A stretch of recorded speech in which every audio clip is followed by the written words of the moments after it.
Amado Rey, estamos en dependencia absoluta de lo que tú quieres hablarnos, expectantes a escuchar tu palabra, Señor, que tú nos des discernimiento de aquello que necesitamos cambiar, Señor. Queremos que nuestros corazones y nuestras vidas sean conforme a tú lo quieres, Señor, conforme a tu propósito revelado.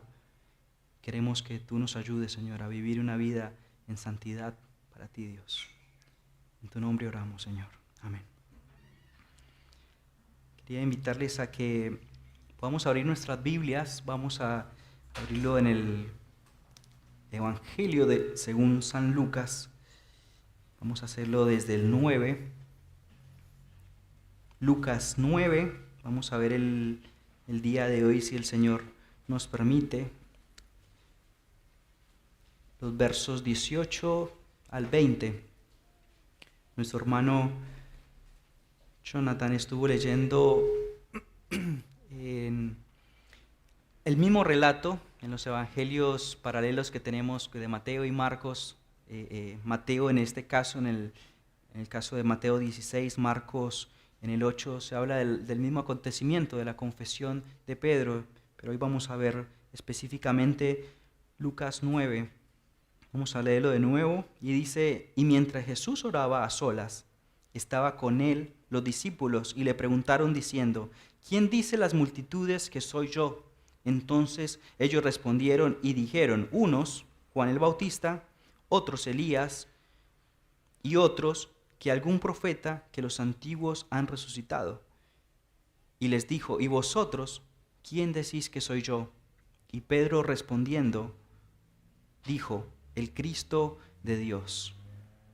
Pero él, advirtiéndoles severamente, les mandó a que no dijeran esto a nadie. El verso 21. Hoy vamos a ver hasta el verso 20 con la ayuda del Señor. ¿Cuál es la pregunta más trascendente de la que la respuesta depende nuestra vida acá y en la eternidad? A esta pregunta necesitamos responder antes de morir, cuya respuesta tiene implicaciones eternas, porque nos muestra nuestra razón de nuestra existencia, nos revela qué es lo más importante para cada uno de nosotros. Les aseguro que nadie puede evadir la respuesta. De hecho, si la evadimos, ya estaríamos respondiéndola. Estamos huyendo de responder esta pregunta. Tarde o temprano vamos a dar una respuesta, y su define y va a definir nuestro destino eterno. La pregunta es: ¿quién es Jesús? No solamente una respuesta teórica y una respuesta que podamos agarrar un libro y dar un personaje histórico, sino ¿quién es Jesús para cada uno de nosotros? En un punto muy importante del ministerio de Jesús, podríamos decir que un punto de quiebre, un punto bisagra del ministerio terrenal de Jesús. Ya habían pasado 2 años y medio desde que comenzó su ministerio acá en la tierra, y de hecho lo hizo con manifestación de poder, de autoridad sobre la muerte, sobre enfermedades, expulsando demonios, denunciando y confrontando las autoridades. Él tenía autoridad sobre su creación, sobre los demonios, y es una manifestación de poder que él había demostrado, no solamente con dichos, sino que 2 años y medio ha estado con sus discípulos y ha mostrado esto, y no solamente ellos lo veían, sino que la demás gente veía esto. Jesús estaba en este momento, en este pasaje donde estamos ubicándonos más o menos geográficamente, estaba al norte, ejerciendo su ministerio, al norte de Jerusalén, ¿no? ¿Y por qué digo bisagra? Porque después de este momento, de este pasaje y esta declaración de los discípulos, Jesús tiene una perspectiva distinta y que ya va apuntando a Jerusalén. ¿Y qué pasa en Jerusalén? La muerte. Y desde este momento Él anuncia de que va a empezar ese camino a Jerusalén. Su vista estaba puesta ya en la cruz. Ya había pasado de nuevo 2 años y medio y le quedan 6 meses para que suceda que Cristo sea crucificado. Jesús estando entonces al norte de Jerusalén, Jesús quería tener ahora una charla muy importante con sus discípulos y los lleva lejos de las multitudes. De hecho, vemos pasajes anteriores, estas multitudes que lo perseguían, agarraron un barco y lo seguían, pero Jesús en este momento quería pasar tiempo a solas con este grupo que él había escogido. Quedan 6 meses para que Jesús sea crucificado y es fundamental esta charla, es fundamental este momento de intimidad con sus discípulos. Vemos un poco más adelante, si pasamos una hoja en Lucas 9:51, que Jesús pone su rostro y dice, Él con determinación afirmó su rostro para ir a Jerusalén. Ya sabemos qué significa lo que es ir a Jerusalén. Y lo recordamos hace una semana, ¿no? La última semana de nuestro Salvador. En este momento faltan 6 meses, pero Él ya claramente desde la eternidad pasada sabía qué iba a acontecer en Jerusalén. Y de hecho les advierte, de aquí en adelante van a suceder estas cosas. Cuando en la Nueva Traducción Viviente, me gusta Lucas 9:51, que dice, cuando se acercaba el tiempo de ascender al cielo, Jesús salió con determinación hacia Jerusalén. Y esto sucede justamente, apuntó su rostro. Jesús ya tenía la vista puesta en la cruz, en el sacrificio que iba a ser realizado por cada uno de nosotros. Jesús recorre entonces 50, 60 kilómetros de Jerusalén para subir al norte. Mateo nos relata en la lectura pública, eso es un evangelio paralelo al que tenemos en Lucas, un relato paralelo, y nos relata que en dónde estaban puntualmente, y nos decían que estaban en Cesarea de Filipo. Era una región bastante hermosa cerca del monte Hermón. Según los estudiosos dicen que es un lugar realmente hermoso. Está el monte Hermón con una cúspide de hielo y de ahí nace ciertos ríos. Y es un momento que podríamos decir de recreación, un escenario espectacular donde el Señor los lleva en parte de su ministerio. Y una razón práctica es que quería tener un tiempo a solas con Jesús. Era intencional este tiempo, era intencional el hecho de que Él quería separar ese tiempo. Ya que quedan pocos meses, Él quiere ser más específico con sus discípulos.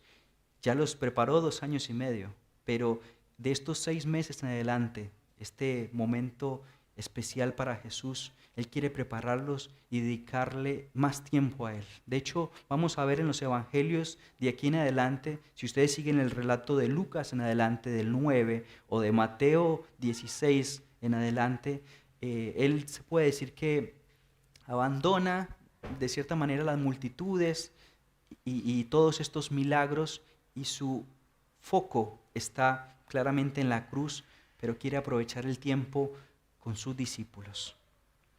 Ya escucharon las enseñanzas del Maestro, ya vieron su poder con autoridad, fueron testigos de la compasión que Él tuvo, dando vida a los que estaban muertos, libertad a los endemoniados.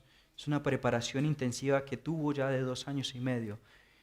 Y no solamente de dichos, sino que en una evidencia práctica. Él estaba mostrando que era el Mesías y no solamente un rabí, un maestro. Una preparación que quería ahora dedicarle tiempo a los discípulos en el tiempo que quedaba. Lo primero que vemos entonces en nuestro texto, dice en el verso 18, y mientras Jesús oraba a solas, estaban con Él los discípulos. No pasemos por alto esto que vemos que Jesús en una vida ministerial tenía una vida de dependencia absoluta al Espíritu y obediencia al Padre. Y no es en vano que todo el tiempo estuviera orando y dependiendo de su Padre. Una observación es que comenzando nuestro texto, Él estaba orando. Así de importante era la pregunta que les iba a realizar, como cuando oró toda la noche para escogerlos. De hecho, no sé si recuerdan ese pasaje. Él estuvo toda la noche orando antes de escoger a sus propios discípulos. En este momento él también estaba orando, porque era importante esto para el ministerio, porque de hecho dice después, allí comienza, sobre Pedro, sobre los fundamentos, comienza también la iglesia y depende de ellos también la expansión de lo que hoy estamos acá miles de años después. Esta pregunta que hace, quizás eco hojas antes, vemos en el relato de Lucas, los mismos discípulos antes de que Jesús les hiciera la pregunta, dice, ¿quién es este que los vientos y las aguas manda y le obedecen? Eso es en boca de los discípulos, ¿no? Una pregunta que ya venía rumorándose, no solamente de boca de los discípulos, sino de todo el mundo. Incluso Herodes se enteró y quedó perplejo y él decía, si yo maté a Juan, el Bautista, ¿no? Reconocemos que es él. ¿Quién es ¿quién es entonces en quien oigo tales cosas? Y procuraba verle. Este era Herodes, en ese momento gobernaba esta región. Incluso muchos continuaban dando respuestas. Todos quieren opinar o quieren dar una determinación de quién es este Jesús. ¿Quién fue Jesús? Pero claramente con una apreciación distinta, diferente a lo que él fue realmente y su obra. Todas sus declaraciones con un tinte humanista e impregnado obviamente por el pecado. Donde estamos nosotros opinando va a estar el pecado impregnado y ninguna respuesta va a ser adecuada a lo que realmente es Jesús. Porque solo Él puede darnos a conocer la persona de Cristo. Así que las Escrituras es la revelación de Dios y es donde nosotros nos acercamos para ver quién es realmente Jesús. El cristianismo en esencia es Cristo. Si nosotros nos consideramos cristianos, tenemos que tener un concepto bastante claro de quién es Cristo, de quién es Jesús para nosotros. No solamente una respuesta automática, es un personaje histórico que nació, sino quién es Cristo realmente. Y la pregunta que le hace entonces, continuando nuestra lectura en Lucas 9:18 dice, y les preguntó diciendo, ¿quién dicen las multitudes que soy yo? Vamos a ver hoy esas dos preguntas, ¿no? ¿Quién es Cristo? ¿Quién escuchan ustedes que dicen que soy yo? ¿Quiénes dicen ustedes que soy yo? Esa es la pregunta que hoy el Señor nos permite escuchar. La primera pregunta entonces que hace Jesús dice, ¿qué dicen los demás? ¿Qué dicen las multitudes? En Mateo dice, ¿quién dice el hombre? O aquellos, los hombres que dicen que es el Hijo de Dios, refiriéndose a sus seguidores intermitentes. Sabemos que estas multitudes, estos hombres, como dice en Mateo, eran seguidores de Jesús que lo seguían claramente por intereses. Comían el pan, se iban, recibían el milagro y eran seguidores intermitentes. Y la palabra es intencional de decir quién dice ellos, las multitudes, ¿no? Como vemos aquellas masas que aprietan y que en un momento en los milagros había tanta gente y apretaban, un grupo que seguía por un beneficio. ¿Qué piensa el mundo? Podríamos decir hoy, ¿no? ¿Qué piensa el mundo, estas multitudes, hombres, de quién es Jesús? Algunos decían, era Juan el Bautista, de hecho Herodes lo dijo, y lo tenemos en el relato en Lucas. Algunos decían, no, es Elías, o algún profeta. De hecho en Mateo nos aparece que también dice que puede ser Jeremías, ¿no? Y todos son denotaciones que si nos ponemos a pensar, ninguna es negativa. Es curioso que ni ellos, ni incluso las multitudes tenían una apreciación negativa de Jesús. Porque Él les hacía un bien, de cierta manera, ¿no? Era alguien que les convenía y todo lo que decían en su momento era que era positivo. De hecho, si nos pensamos en un profeta, es algo muy positivo en ese tiempo, ¿no? Es Elías, es Jeremías, puede ser Juan el Bautista o algún profeta que quizás haya resucitado. Todos vieron en él una autoridad, pero no como los escribas, las autoridades de ese momento, que eran negativas claramente. Era hijo del demonio porque hacía milagros, pero las multitudes decían que era alguien positivo. Ellos sabían que él era un portavoz del enviado de Dios, como lo era cualquier profeta en el Antiguo Testamento. Sin embargo, no es suficiente esta apreciación. No es suficiente que nuestra apreciación o la apreciación del mundo sea algo positivo de Jesús. Esto no es correcto, es simplemente un aspecto. Hace poco, de hecho el domingo pasado, terminamos el culto y veía los documentales que pasan en los canales de historia. ¿Quién es Jesús, no? Y se me vino esta pregunta también y por eso también estaba, por la gracia de Dios, separando este pasaje. Y el mundo dice cosas positivas, era un gran maestro, era realmente alguien que impactó el mundo de una manera sorprendente, pero esto no es suficiente. O sea, que sea alguien de un carácter positivo, de alguien que transformó el mundo, trastornó, no es lo que la Biblia revela, ¿no?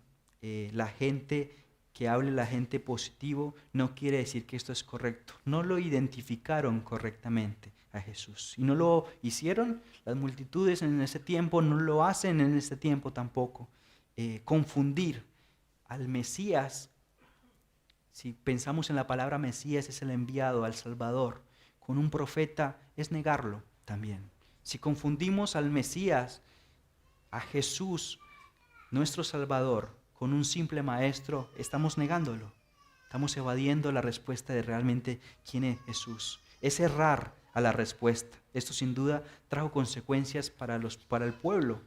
Esta concepción errónea del maestro tuvo consecuencias empezando por las autoridades, por sus líderes, los fariseos y los escribas que odiaban a Jesús y se endurecieron sus corazones hasta el punto de matarlo. Tenía evidencias y ahora tenemos evidencias también de que él no simplemente fue un maestro, no simplemente fue un rabí o un profeta más o una autoridad que podemos comparar con cualquier otra persona del mundo. Las masas, los hombres, la gente del mundo ven a Jesús como un gran maestro, ponen a la par de Mahoma, de Siddhartha Gautama, el Buda, de Confucio, pero esto no es lo que es nuestro Jesús. Lo ponen como un revolucionario. Algunos dicen que fue como el Che Guevara, que vino a cambiar todo y a derrocar el imperio opresor y los sistemas, y que murió por esa causa, y que lo aplauden por eso, como fue martirizado por esas causas.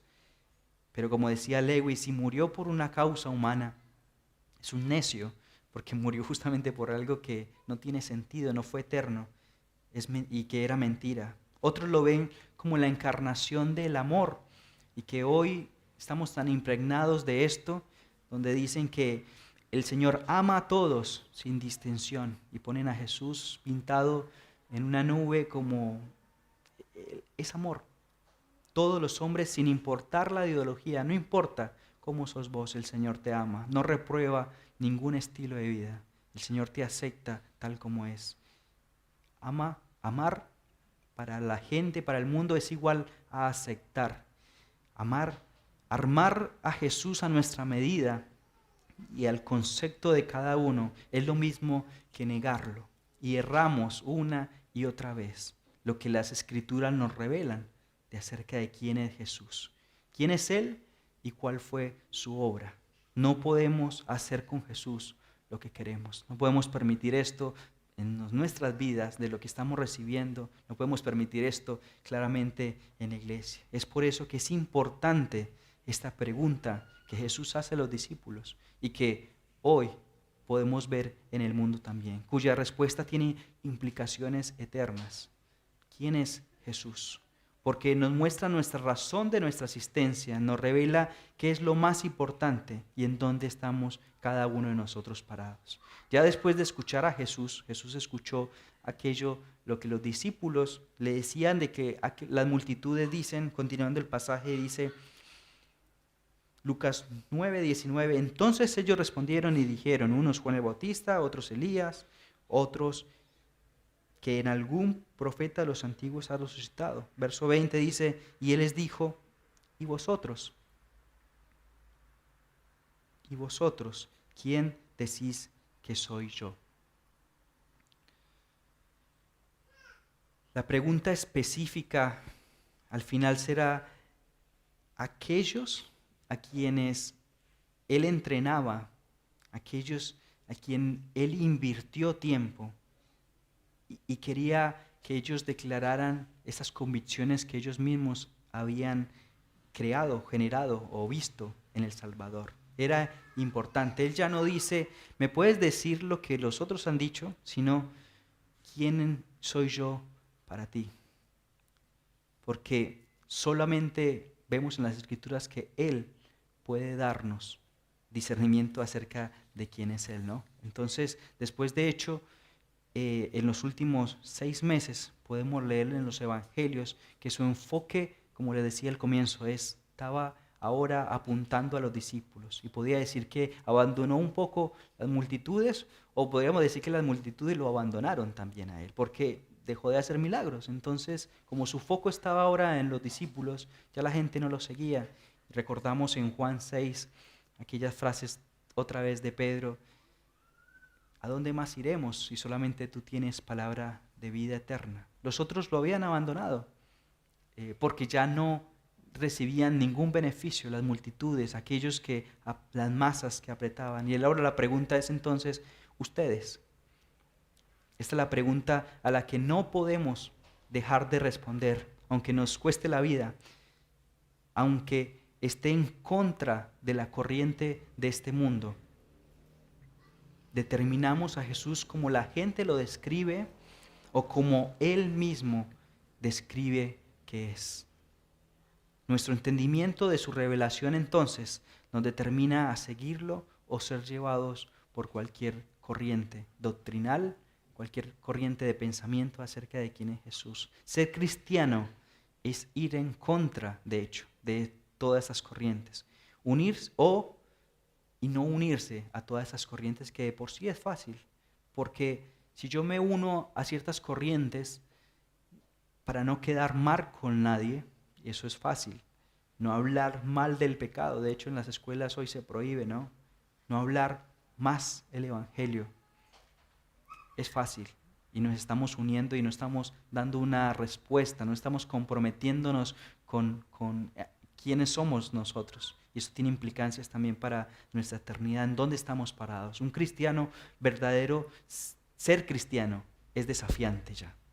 Quizás nosotros no estamos experimentando la persecución como otros hermanos, pero eso no quiere decir que el año pasado, el mes pasado, están las cifras de persecución más altas de toda la historia. Ahora no tenemos esas cifras, pero durante toda la historia estamos sufriendo persecución. De alguna u otra manera, prendemos la TV, hay persecución acerca del cristianismo. Y depende de nosotros si nos unimos a esta ola en comodidad y no ser desafiados realmente. Y nosotros pararnos y decir, ¿quién es nuestro Salvador para cada uno de nosotros? Porque siempre va a ser un problema. Cuando uno tiene una correcta percepción de Cristo, siempre va a ser tropiezo para cualquiera. Va a ser esa piedra de tropiezo, como él mismo decía, Él, Cristo, va a ser piedra de tropiezo siempre, porque claramente nosotros tenemos una percepción correcta de Cristo. El Cristo de Dios. Esa es la respuesta que Pedro da. Dice, y Pedro respondiendo dijo, el Cristo de Dios. Podríamos pasar por alto estas palabras y decir amén, pero ¿qué significaba decir estas cosas? ¿Qué significa ahora decir esto? Una confesión abierta y profunda. Sabemos de que Pedro es el portavoz de todos los discípulos que estaban en este lugar, y todos estaban de acuerdo con esta declaración. Así que estaban unidos a esta declaración, una convicción, como le decía, muy profunda y abierta. De hecho, nunca se había escuchado esta revelación o esta descripción acerca de quién es Jesús, solamente en este momento. Que esta convicción a Pedro, y no solamente él, sino a cada uno de los discípulos, los llevó a la muerte. Estaban convencidos de esto. Y no solo él, sino los 10 que estaban afirmando esto. ¿Por qué digo 10? Porque Juan murió de viejo, aunque lo intentaron matar muchas veces. Judas se suicidó, pero estas convicciones lo llevaron a la muerte. A cada uno de los discípulos. Jacobo o Santiago, hermano de Juan, dice Hechos 12, en el mismo tiempo del rey Herodes, echó mano a algunos de la iglesia para matarlos y mató a espada a Jacobo, hermano de Juan. Andrés, que era el hermano de Pedro, en Grecia dicen los relatos que Andrés fue azotado y luego fue atado a una cruz con el fin de que sufriera por el tiempo más largo antes de que muriera. Andrés vivió durante 2 días mientras predicaba a aquellos que pasaban a su alrededor. Pedro, después de pasar por múltiples juicios en Roma, Simón Pedro fue crucificado. Pero al sentirse indigno al morir, como su Señor, fue crucificado boca abajo, de manera invertida, y así fue. Natanael fue despellejado vivo y después decapitado. Una fuente dice que lo desollaron con cuchillos. Felipe fue ahorcado hasta morir. Tomás afirman que fue apuñalado con una lanza durante su ministerio en la India. Mateo en Etiopía fue apedreado y atravesado con una lanza y luego decapitado. Matías, el apóstol elegido para reemplazar a Judas, incluso alguien que no estaba dando esa aclaración, pero se apegó a esa declaración. Fue apedreado y luego decapitado. El cristianismo hoy en día es tan frágil, es tan débil porque sigue la corriente del mundo, porque no quiere afirmar y declarar quién es Jesús para él y para cada uno de nosotros, quién es el Cristo para cada uno. Pedro dijo, Él es el Cristo, Él es el Mesías. Eso significaba Cristo. El Mesías quiere decir que, de hecho, Mateo en el relato que escuchamos nos dice que tú eres el Cristo, el Hijo del Dios viviente. No solamente identifica correctamente a Jesús, sino que Él se identifica también con esto. El ungido, el Mesías, un ungido en ese momento o en el Antiguo Testamento era alguien que era enviado a cumplir una tarea, como profeta, como sacerdote, como rey. Las afirmaciones de Pedro dejan atrás claramente las descripciones del mundo, que el mundo da acerca, de que las multitudes dan acerca de Jesús. Si el Cristo quiere decir que Él cumplió y se concentran todas las promesas descritas en el Antiguo Testamento. Desde Génesis 3:15 en adelante hay decenas de promesas que se cumplen entonces al pie de la letra, siglos después o siglos antes del cumplimiento. Eso implica que Él es el Mesías, Él es el Salvador. Por eso Él decía, Él es el Cristo. Es una declaración que, si lo pensamos ahora, no es tan fuerte no decir, Jesús no solamente fue un maestro, ese es Cristo. En ese tiempo, Jesús mismo pasó consecuencias de declarar esto y lo querían apedrear. Entonces vemos que siendo Él el Mesías, que concibió en la mente el Salvador desde antes de la creación del mundo, que así fuera, ahora se cumplen en la persona de Jesús. Pero esta declaración es importante asimilar lo que conlleva y que es de gran peso, no solamente en este tiempo, sino para cada uno de nosotros.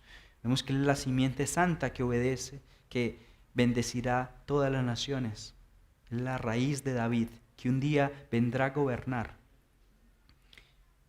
en un reino eterno. Todo esto está implícito y todas las promesas que podamos recordar en la declaración, tú eres el Cristo. Y echa por tierra todas las declaraciones de su época y de nuestra época también. Cristo no vino a ser una excusa más para juntarnos una vez al año, a adornar nuestras casas y regalarnos cosas. Nació en Belén para identificarse con el hombre y morir por los pecados, salvarnos de la condenación eterna. Él es el profeta perfecto, Él es el sacerdote perfecto, Él es el rey perfecto, Él es el Cristo. Y esto debe ser algo vívido para nosotros, si nosotros recordamos que es nuestro rey también, ¿no? Cristo, como decía, reina en mí en cada una de las áreas en las que nosotros actuamos. Él debe gobernar. Si Él es nuestro Cristo, si Él es nuestro Salvador, debe reinar, ¿no? Fue escogido, fue ungido por Dios para hacer lo que nosotros no podríamos hacer. Dice Hebreos 1 y de hecho inicia diciendo, Dios, habiendo hablado por medio de muchas formas, hoy habla por medio de su Hijo. Él es el portavoz del mensaje, Él es el sacerdote perfecto. El sacerdote estaba de nuevo ungido y estaba calificado para hacer sacrificios de animales para el perdón de los pecados. El perfecto sacerdote ahora no solamente lleva la ofrenda, sino que Él mismo es la ofrenda entregada. Él es el perfecto sacerdote, Él es el perfecto rey, heredero de David, anunciado por el ángel y que gobierna ahora con poder, con autoridad sobre su creación como siempre lo ha hecho, ahora en gloria y nos une a nosotros a este reino. Esta es la declaración de Pedro. Esta es la declaración no solamente de Pedro y sus discípulos que los llevaron a la muerte por causa de esto y estas convicciones estaban firmes en Él. Y no es algo que fue de la noche a la mañana. De hecho, Isaías dice 53:2, creció delante de Él como renuevo tierno, como raíz de tierra seca. No tenía aspecto hermoso ni majestad para que lo miremos ni lo apreciemos, para que lo deseemos. El mundo visualmente lo veía y decía, de él, de Belén va a salir algo bueno, de un carpintero. Si fijamos por las apariencias, claramente el mundo no lo reconocía y muchas veces actualmente lo pensamos como alguien histórico, claramente no va a tener aprecio para ningunos. Nadie daba un peso realmente por el hijo de un carpintero, menos de Belén. Si Pedro o nosotros nos identificamos correctamente, ha sido porque el Señor nos lo ha revelado, no ha sido por nosotros mismos, porque justamente Él físicamente no tiene apariencia de ser alguien atractivo, no es atractivo tampoco lo que describe y nos pide a cada uno de nosotros. Juan 1:18 nos dice, nadie ha visto jamás a Dios, el unigénito Dios que está en el seno del Padre. Él lo ha dado a conocer. Si nosotros ahora, y Pedro en su momento, de hecho lo vemos en el pasaje, la respuesta de Jesús, esto no te lo ha revelado carne, ha sido el Padre que te lo ha revelado. Y para cada uno de nosotros también es así. Si nosotros ahora decimos, reconocemos el cristianismo, reconocemos a Jesús como el Mesías, es porque Él nos lo ha revelado a cada uno de nosotros. Ni porque somos mejores que ningún otro. ¿Quién es Jesús en la práctica para nosotros? Es como nosotros podemos realmente no vivir como los demás, si creemos que Él es el Señor. No podemos tener los miedos que normalmente la gente tiene. Creemos y declaramos que Él es el Salvador, Él es todopoderoso y tiene dominio sobre su creación. Él es soberano y gobierna. Él es el Rey, Él es el perfecto sacerdote. Si esto es verdad para nosotros, no deberíamos actuar igual que las demás personas. Nuestra vida tiene que ser consistente realmente a lo que nosotros pensamos. Y no lo digo desde un punto que yo ya lo he logrado. Sufrimos todos. Y sabemos quién es Jesús porque Él nos lo ha revelado. Si no conocemos es porque no hemos experimentado una relación con la persona de Cristo. Quizás tenemos muy claras las verdades de Cristo y aspectos de Jesucristo, pero estamos errándole, como lo erraron las multitudes, como lo erra la gente. Identificarlo no es correcto. Identificarlo positivamente tampoco es correcto. Necesitamos identificarlo como nuestro Salvador. Y esto lo hacemos en la gracia de nuestro Jesús. Segunda de Timoteo 1:12, me encanta Pablo como dice, yo sé lo que he creído. De hecho, no dice eso, sino yo sé en quién he creído. No es lo que he escuchado, sino en quién. Es una persona, es nuestro Salvador. No es una verdad, es la verdad hecha carne. Es nuestro Salvador. Estas verdades dan luz acerca de quién es Jesús. Y esto debe cambiar nuestros corazones y producir un cambio. Muchas veces no decimos las cosas porque tememos más al hombre que al mismo Dios y Creador. Nuestras convicciones no deben estar basadas en lo que diga la gente, sino en lo que Él dice de sí mismo y cómo nosotros tenemos que responder a esta verdad. Nuestra mirada debe estar puesta en Cristo.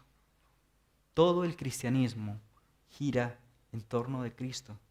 Si tenemos clara esta doctrina, esta enseñanza de quién es Jesús, mucho más nuestras prioridades de vida, todo debe ir acorde a aquello de que quién es nuestro Salvador. Nuestra conducta debe ser consistente con lo que estamos declarando. ¿Quién es Jesús?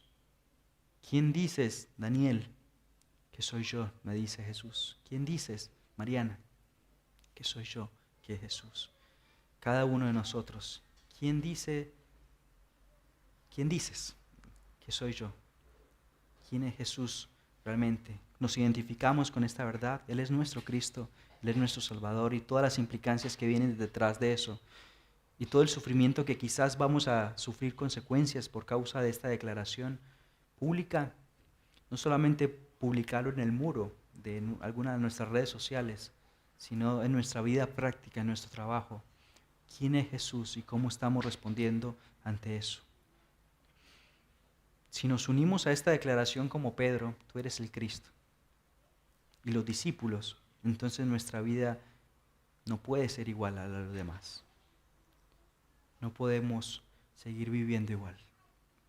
Vamos a pedirle al Señor que nos ayude y nos guíe en esta vida, en santificación, que realmente pensemos en esta realidad de quién es Jesús para cada uno de nosotros.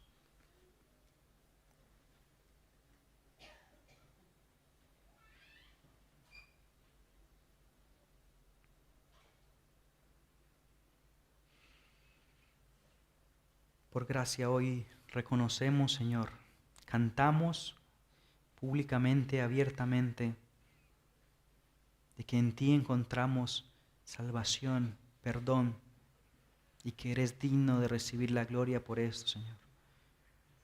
Que tú eres nuestro Señor, nuestro amo, nuestro Salvador, porque nos has librado de la esclavitud del pecado, Señor. Te has dado a conocer, te has revelado y nos has abierto los ojos, Señor. Y hoy reconocemos que tú eres el Cristo, tú eres el Hijo del Dios viviente. Tú eres nuestro perfecto Rey, tú eres nuestro perfecto sacerdote, nuestro perfecto profeta. Estamos agradecidos que nos quieras hablar, Señor, y que nos ayudes, Señor, a poder vivir una vida consistente a aquello que hemos escuchado y hemos creído. No de una verdad, sino el autor de una vida perfecta acá en la tierra y que consumada fue su sacrificio y fue acepto para el perdón de los pecados de cada uno, Señor. Yo te pido que tú nos ayudes, Señor Padre Santo, a que nuestras vidas vivan una vida agradable en cada área, Señor, y demuestre aquello de lo que tú nos has salvado, Señor Padre Santo.